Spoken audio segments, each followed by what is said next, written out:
નમસ્કાર વિદ્યાર્થી મિત્રો, આપનું ફરીથી સ્વાગત છે અમારી ચેનલમાં। આજે આપણે ક્વેશ્ચન નંબર 2 જોઈશું। પહેલા વિડીયોની અંદર આપણે ક્વેશ્ચન નંબર 1 જોઈ ચૂક્યા છીએ, તો એ વિડીયો પ્લેલિસ્ટમાં જઈને આપણે ચેક કરી લેવાનો રહેશે અને ચેનલમાં નવા હોય તો ચેનલને જરૂર સબસ્ક્રાઈબ કરી દેવાની રહેશે। તો આપણે આ વિડીયોમાં જોઈએ તો ક્વેશ્ચન નંબર 2 છે કે પિરિડિનમાં ઇલેક્ટ્રોન અનુરાગી વિસ્થાપન પ્રક્રિયા સમજાવવાનું કીધું છે। તો 2013, 15 અને 16ની અંદર આ પ્રશ્ન વારંવાર પૂછાઈ ગયો છે। તો એના જવાબની અંદર આપણે શું શું લખવાનું રહેશે એ આપણે વિડીયોમાં જોઈએ છીએ। તો કે પિરિડિનનું સ્ટ્રક્ચર કંઈક આ પ્રકારેનું હોય છે। અહીંયા નાઇટ્રોજન હોય છે અને આ રીતે અંદર ડબલ બોન્ડ હોય છે। તો આ પિરિડિનનું સ્ટ્રક્ચર છે। ઓકે, તો અહીંયા તમે જોઈ શકો છો કે પિરિડિનમાં ઇલેક્ટ્રોન અનુરાગી વિસ્થાપન પ્રક્રિયાઓ બેન્ઝીન જેટલી સરળતાથી થતી નથી। એટલે કે જેટલી બેન્ઝીનમાં સરળતાથી ઇલેક્ટ્રોન અનુરાગી વિસ્થાપન પ્રક્રિયાઓ છે એ બેન્ઝીન જેટલી સરળતાથી થતી નથી। એનું કારણ શું છે? તો કે કારણ કે ઇલેક્ટ્રોન અનુરાગી પ્રક્રિયક એ પ્રથમ પિરિડિનના નાઇટ્રોજન પરમાણુ સાથે સંયોજાઈ પિરિડિનિયમ ક્ષાર બનાવવાની વૃત્તિ ધરાવે છે। બરાબર, તો તમને શોર્ટ ક્વેશ્ચનમાં પણ પ્રશ્ન પૂછી શકે કે શા કારણે બેન્ઝીન જેટલી સરળતાથી પિરિડિન એ ઇલેક્ટ્રોન અનુરાગી વિસ્થાપન પ્રક્રિયા ધરાવતું નથી? તો એનું કારણમાં તમે લખી શકો। બરાબર, આ તો આપણે લોંગ ક્વેશ્ચનની વાત કરીએ છીએ, બરાબર, પરંતુ કારણ પણ તમને 1 માર્કમાં શોર્ટ ક્વેશ્ચનમાં પૂછી શકે। તો કારણ શું છે કે ઇલેક્ટ્રોન અનુરાગી પ્રક્રિયક એ પ્રથમ શું કરે છે કે પિરિડિનમાં રહેલો જે નાઇટ્રોજન પરમાણુ છે એની સાથે સંયોજાઈ પિરિડિનિયમ ક્ષાર બનાવવાની વૃત્તિ ધરાવે છે। આ કાર્બન ઉપર વિસ્થાપન પ્રક્રિયા શું થાય છે? થોડીક મુશ્કેલ બને છે। જો કે ત્યાર પછી એ શું કરે છે, કેન્દ્રાનુરાગી પ્રક્રિયક ખાસ કરીને કયા કાર્બન ઉપર? તો કે C3 અને C5 કાર્બન ઉપર એ શું કરે છે? આક્રમણ કરે છે। શું કરે છે? આક્રમણ કહો, અટેક કહો, હુમલો કહો, તો બધી વસ્તુ એક જ છે। તો એના ઉપર શું કરશે? આક્રમણ કરશે। કારણ કે ત્યાં શું છે કે વધુ પ્રમાણમાં પાઈ ઇલેક્ટ્રોન રહેલા હોય છે, તેથી ત્યાં પોતે શું કરે છે? આક્રમણ કરે છે। કયા કાર્બન ઉપર? C3 અને C5મા નંબરના જે કાર્બન છે એ કાર્બન પર અટેક કરે છે। હવે આપણે નીચે પ્રમાણે શું કરવાનું છે કે બીજા, ત્રીજા અને ચોથા સ્થાનમાં, એટલે કે ઓર્થો, મેટા અને પેરા સ્થાનમાં શું કરવાનું છે? સિગ્મા સંકેર્ણના આધારે સસ્પંદન એટલે કે રેઝોનન્સ જે સૂત્રો છે એની સ્થિરતાના અભ્યાસ ઉપરથી આપણે આ પુરવાર થાય છે। તો આપણે એના દ્વારા થોડી માહિતી આપણે મેળવવાની રહેશે। તો અહીંયા તમે જોઈ શકો છો કે સેકન્ડ અટેક તમને અહીંયા આપેલું છે, બરાબર, કયું આપેલું છે? સેકન્ડ અટેક તમને અહીંયા આપેલું છે। તો અહીંયા પિરિડિનનું સ્ટ્રક્ચર કંઈક આ પ્રમાણે હોય છે, બરાબર, ફરીથી એકવાર દોરીને તમને સમજાવી દઉં।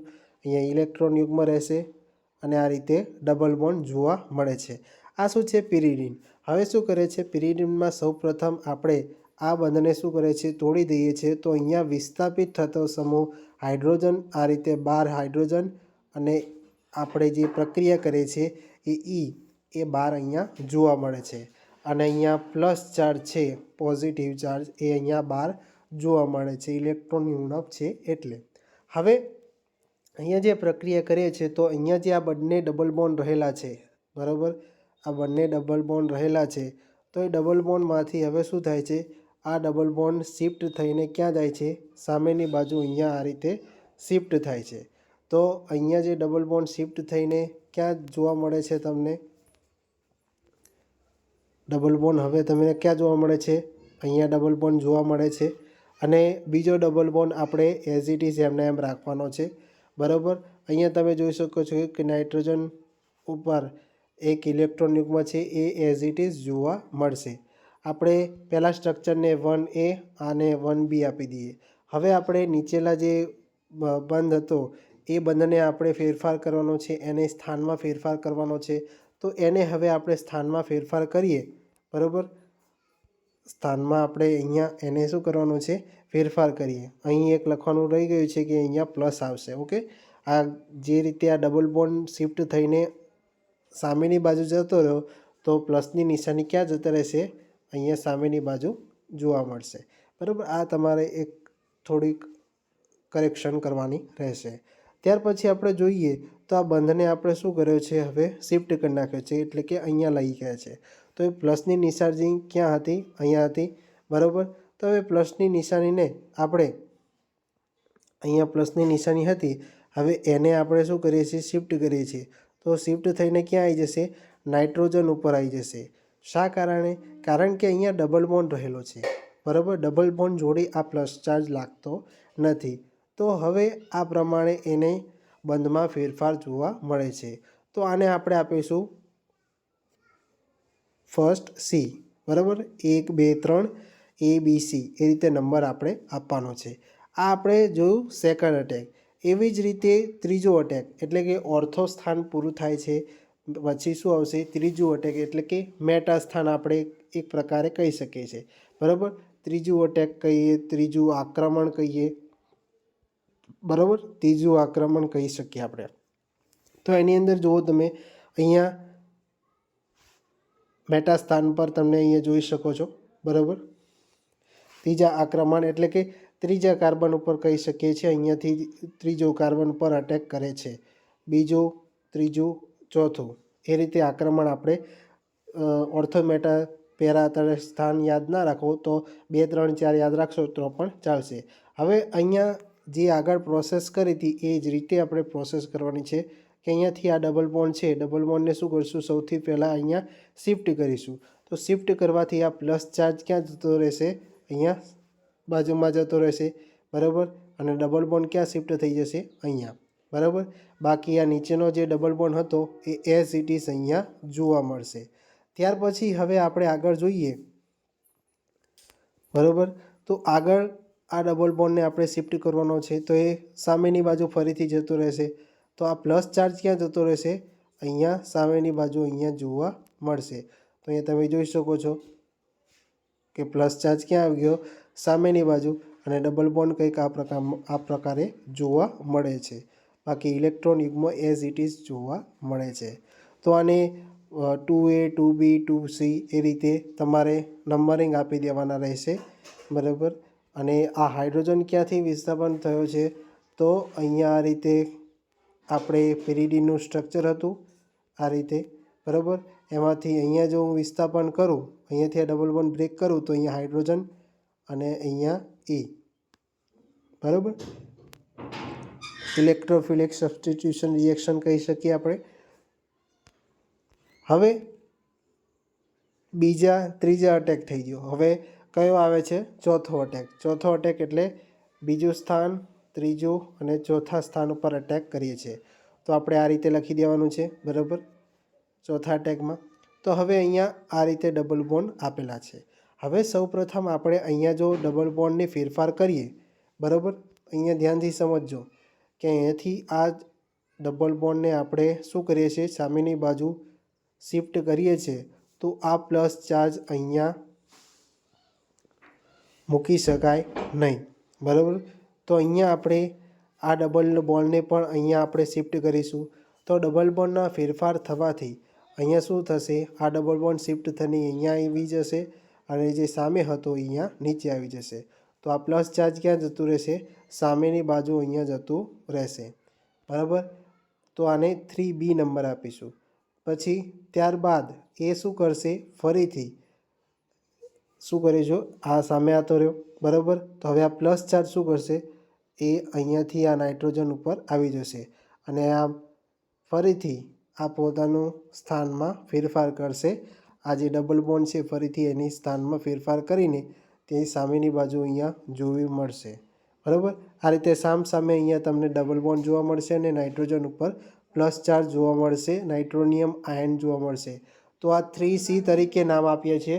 તો હવે આપણે અહીંયા વાત કરીએ તો સેકન્ડ અટેક અને ફોર્થ અટેકમાં સસ્પંદન એટલે કે રેઝોનન્સ અસરને કારણે 1C અને 3C એટલે કે પહેલું નંબરનું જે સેકન્ડ અટેકનો ત્રીજું સ્ટ્રક્ચર અને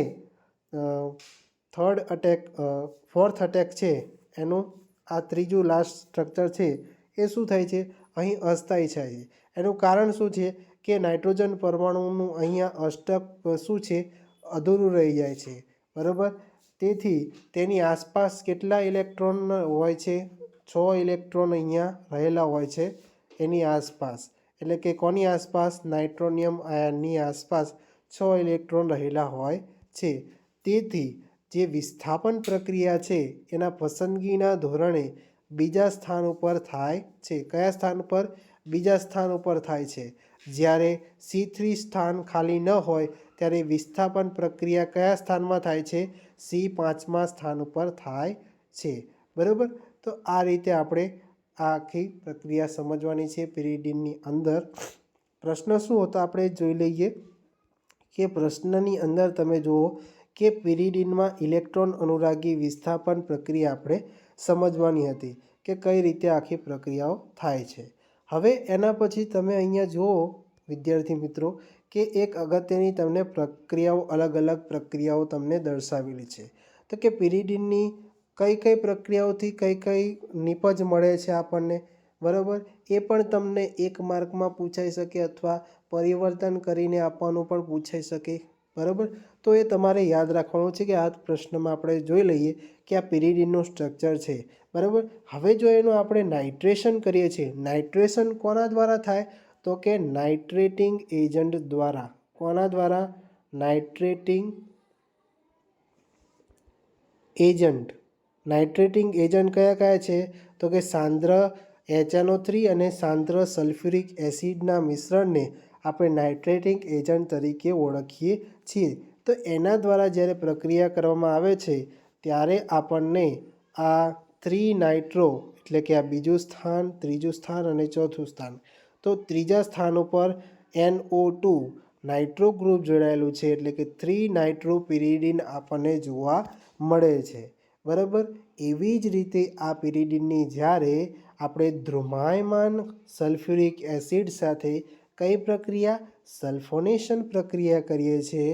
તો જે ત્રીજા સ્થાન ઉપર છે એ સલ્ફોનિક ગ્રુપ, સલ્ફોનિક એસિડનું જે ગ્રુપ છે એ જોડાય છે SO3H.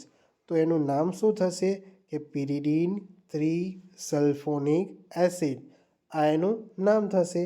બરાબર. તમને એવું પૂછી શકે કે તમને લખેલું આપેલું કે પિરિડિન પછી ગિવ્સ કરીને ધ્રુમાયમાન H2SO4 અને પછી કહે કે નિપજ શું છે, આ રીતે ક્વેશ્ચન માર્ક કરીને આપે તો તમારે આ પ્રક્રિયા દર્શાવવાની રહેશે. બરાબર. ત્યાર પછી ત્રીજી રિએક્શન છે કે બ્રોમિનેશન. 200થી લઈ 300°C તાપમાને જ્યારે બ્રોમિનની પ્રક્રિયા કરવામાં આવે છે ત્યારે આપણને 2 પ્રોડક્ટ મળે છે. તો એક તો આપણને ત્રીજા સ્થાનમાં બ્રોમિન મળે છે એટલે કે 3 બ્રોમોપિરિડિન મળશે અને બીજી છે 2 જગ્યાએ મળે છે એટલે કે ત્રીજા અને પાંચમા કાર્બન. અહીંયા જોઈ લઈએ બીજા, ત્રીજા, ચોથા અને પાંચમા. તો 3,5 ડાયબ્રોમોપિરિડિન અહીંયા જોવા મળે છે. તો અહીંયા બ્રોમિનેશન દ્વારા પણ 2 પ્રોડક્ટ મળે છે. તો એ પણ આપણે યાદ રાખીશું. જેથી જો શોર્ટ ક્વેશ્ચનમાં પણ પૂછાય તો પણ આપણે યાદ રાખી શકીએ. હવે જો પિરિડિનની ફ્રીડેલ્કા પ્રક્રિયા કરવામાં આવે તો અહીંયા શું થાય છે? પિરિડિન પ્રક્રિયા આપી શકતું નથી. બરાબર. તો એ પણ આપણે યાદ રાખવાની રહેશે આ પ્રક્રિયાઓ. તો અહીંયા શું છે કે ફ્રીડેલ્કા પ્રક્રિયામાં લુઈસ એસિડ એ શું છે? AlCl3 એટલે કે નિર્જળ એલ્યુમિનિયમ ક્લોરાઇડ છે એ પિરિડિનના શું કરે છે? હાઇડ્રોજન સાથે એક પ્રકારનું સંકીર્ણ બનાવે છે. તો અહીંયા તમે જુઓ કે પિરિડિન AlCl3 એટલે કે Al અને ત્રણેય બાજુ ક્લોરીન જોડાયેલો છે જે લુઈસ એસિડ તરીકે વર્તે છે. એ શું કરે છે? આની જોડે નાઇટ્રોજન સાથે શું કરે છે? જોડાઈ જાય છે. બરાબર. અને આપણને શું મળે છે? પિરિડિન એલ્યુમિનિયમનું એક પ્રકારનું સંકીર્ણ જોવા મળે છે. બરાબર. તો આ રીતે આપણે યાદ રાખવાનું રહેશે આખો પ્રશ્ન. અને જો તમને આ વિડીયો ગમ્યો હોય તો વિડીયોને જરૂર લાઈક કરજો અને વિડીયોને તમારા મિત્રો સુધી જરૂર શેર કરજો. તો ફરી મળીશું આવા જ નવા વિડીયો સાથે. જય હિન્દ, જય ભારત.